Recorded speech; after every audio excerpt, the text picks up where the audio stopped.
probably you probably think you know a little bit about, but probably don't know as much about as what you think. And if you don't, you need to do it. And that is old school flipping a big jig. Flipping a big heavy jig with a big trailer on it like that is a pretty much a forgotten technique. Think about the last time that you've ever heard of a tournament getting won flipping a jig. People just don't do it. There's so many different type of techniques out there that you do not hear about people flipping just a full-size jig anymore. A lot of people, when they talk about jigs anymore, they're talking about dragging a football head jig or fishing a little finesse jig. But what I'm talking about is a full-size, normally a dark color like black and chartreuse or black and blue, half-ounce jig. This is my Block It throwback jig, living rubber jig. That's another thing with it, flipping a living rubber jig. I'll put my throwback jig link in the description of this video if you guys would like to get one, on heavy line with a flipping stick.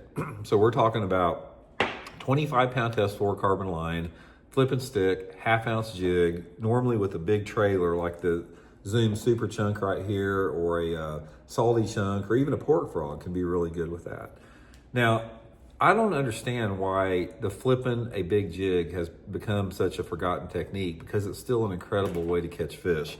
And most people, when they think about flipping and pitching, they think about, like a beaver or a creature bait. They're flipping something smaller. They don't flip a big jig anymore very much.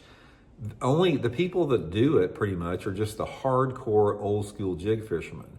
And one of the things about this is that a lot of the fish have forgot what jigs look like because they don't get used much anymore. If you look at people that are pitching and flipping, they've usually got like a brush hog or a beaver, some type of creature bait, a Texas rig worm, some type of little crawdad looking thing with flapping legs on it, like a rage car or something like that, but not just the old school jig like this, especially with the straight type chunk trailer on it.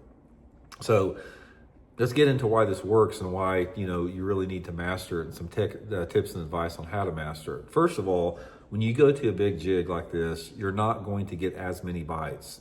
I've had days where I've got tons of bites on it, but normally you're not going to get as many bites, especially the darker you go.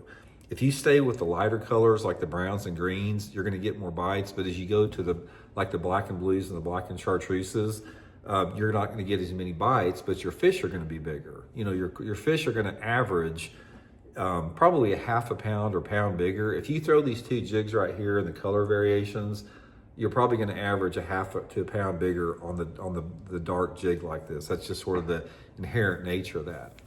Okay, now a couple different things that you need to remember on this. First of all, half ounce is the key size. In the Block It throwback, we make 3/8.